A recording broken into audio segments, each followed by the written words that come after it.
Moving right along into part 3 of banking and how velocity banking works for the banks.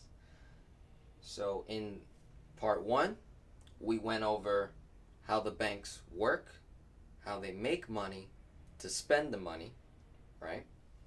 Part 2, we went over after they've made their active income, how they move into passive income, which is how the banks invest their money, which is in insurance, banking, and real estate. Okay? And in the final portion, part 3, is where we're going to go over how do the banks park their money safely, right? So, in other words, how do the banks save their money, right? Because there's only 3 ways to use money. You can either save it, invest it, or spend it, right? Or do all 3, which is what I want you to do, right? Because that's what the banks do, right? Okay. So how do the banks save their money, right? What are their criteria for saving? Now, they're not exactly, putting it under the ground or storing it, somewhere. It's also producing more cash, so it's a savings asset, right?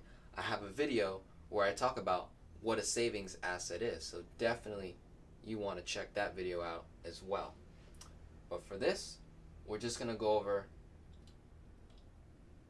how the bank saves their money, right? So they put it into something that is liquid, meaning the money that they put in, they can access anytime.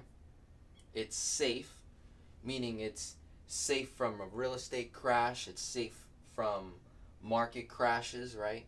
From 2008 happening again, from the Great Depression or a recession, right? It keeps them from failing, basically. A bank. It keeps the banks from falling apart. And the reason why they do this is because banks are highly leveraged, right? So like for every dollar they have like 20 in debt. Okay? So they need to offset that high leverage by putting their money somewhere where they can park it safely. They can pull from it at any time, and simultaneously it produces cash, right? And that vehicle is called insurance, right?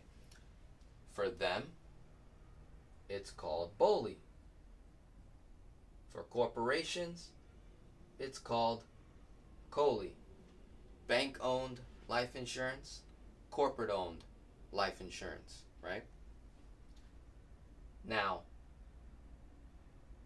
the bank, they don't get insurance on themselves, right? Because it's a business, so they have to actually put it on the CEO or a key man or like the most important person in the company, right? When they do that, they have this ability to put in billions of dollars into that insurance policy. Now what happens is the money grows. I wrote it down here. It grows tax-free, so that's safety, right? It's this advantage. They're now offsetting different costs, because if I got money growing tax-free and I'm not paying anybody to grow the money, that's pretty powerful, right? And on top of that, the banks are getting a guaranteed interest rate no matter what. No matter what happens in this world, they're going to get a guaranteed interest rate. World War III happens, different wars go on, political, civil wars, doesn't matter. It's all a distraction, right? They're just making money. That's it. That's all they do all day long. They're just making money. Making money, making money, making money. There's no other thing to it. Everything has to do with making more money, right? For the banks. Okay? So they've got this tax-free growth going on in the insurance. They've got this guaranteed interest rate, right? No matter what happens. And it allows them, as I've said this before in my other videos, when I'm talking about velocity banking, right? It allows them to have money work in two places, right? Because if they dump billions of dollars into the insurance policy, which is now going to grow at a guaranteed interest rate, tax-free, and they have this ability to borrow from it to then acquire real estate, more banks, land, to acquire high executive CEOs, CFOs to run the business, so operations, to acquire more insurance policies. It all, right? It all comes together, right? So we've got the saving, the investing, and the spending, and how the banks do it, and how you and I can apply it on a much smaller scale, right? This is a very complex system on purpose. Why? Because they run the entire world, right? They run the world. So they better have something really effective, really strong, that makes them a ton of freaking money, right?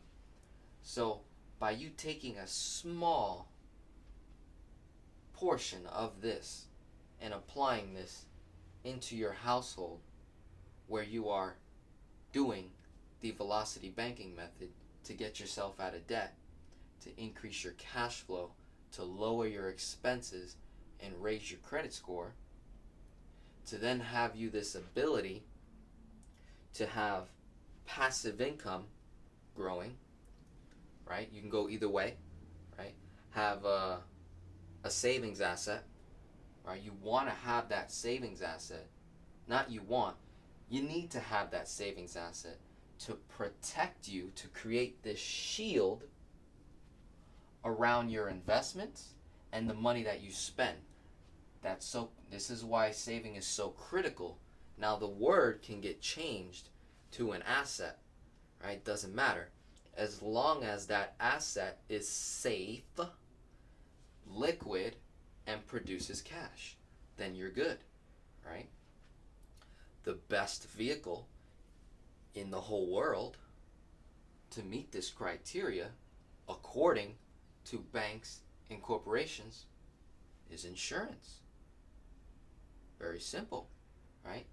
Even when the CFO or CEOs, if they die, right, at any time, they don't lose the billions of dollars that they put in. They don't lose it. They would receive a much higher death benefit. A much higher death benefit. Not only that, even if they see that guy's health is no good, they can always transfer, right? They can force retirement on, hey, we're going to give you a pension, all right? You're getting old. You've been with us for a long time. It's time to retire, man. Okay? We're going to pay you $250,000 for as long as you live, right? From the insurance, not their activity income or passive income. No.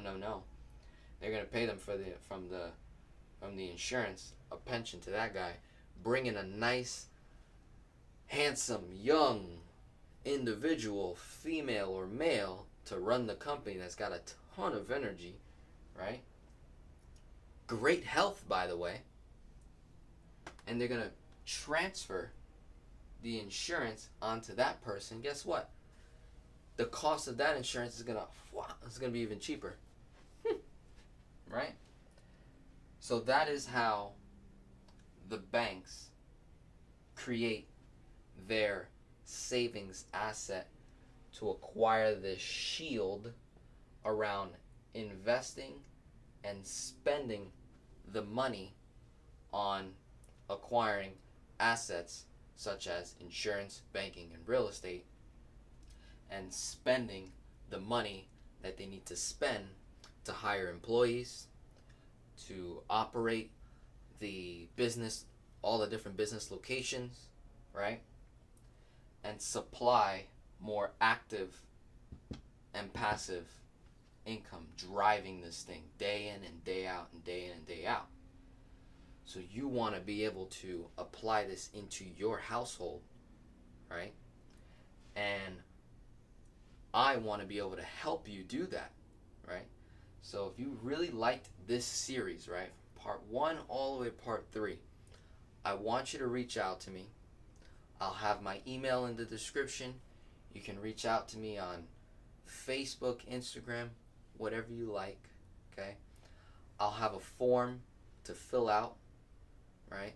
Depending on where you're at financially. If you're in the weeds, backs against the wall, you're on your last leg, you know, and times are tough, fill out that form. I love helping people that are, you know, in a bind, that are struggling financially. These are the best people I love to help, because it's like the result, the satisfaction, the gratification, right? The amount of giving that I'm able to do. Oh my God, it's just, my heart melts and I get so excited, you know. If you're doing well financially, right, and you're making good income and your cash flow is solid, credit score is good, your expenses are low, you're not, you know, living a lifestyle that matches your income, right? You're humble with it, and you're thinking, okay, how do I think long term for short term, right? Let's have a conversation on how to get your savings asset in line, right? And then also how to invest the money that you want to invest, and just, you know, analyzing those things that we want to look at, right? And if you're someone that happens to be watching this and you're like highly successful, okay, I want to talk to you as well. I want to see how we can collaborate together, how you can share your knowledge with me so that I can teach my generation and the younger generation, right? Because I personally feel that millennials will connect a lot better with another millennial that's telling them the same thing that a successful person like you is saying, but there's a barrier, right? There's like you know, it's just a barrier, right? It's just like, you know, women connect better with women. That's why they hang out together. And then, you know, men connect better with men in a man cave, because it's just, I don't know, it's just, you know, the connection. We relate. Okay, you see what I see and you feel what I feel. Yeah. So those are my, you know, people that I really want to connect with, you know. So if you're doing really well in life and you want to figure out a way to give back or contribute, right? You've built your empire. You've become successful. Money is not even an issue anymore. It's none of your concern. You get more gratification, satisfaction, fulfillment out of helping and giving, right? I want to collaborate with you. I want to partner with you. I want to learn from you. 22 years old, right? I got a lot to learn, okay? And if you are in that stage where you're doing all right, but you don't know how to invest and you don't know how to save your money properly, I want you to reach out to me. And if you're in the weeds, okay, shout out to my old co-workers, right? If we're in the weeds, okay, backs against the wall, I'm on my last leg, okay? Hefe's gonna help you out. Denzel, all right? So enjoy the rest of your day. I hope you enjoyed this series on banking. The next series I'll do will be on insurance, just breaking it down even more, okay? Enjoy. Have a good day. Thank you.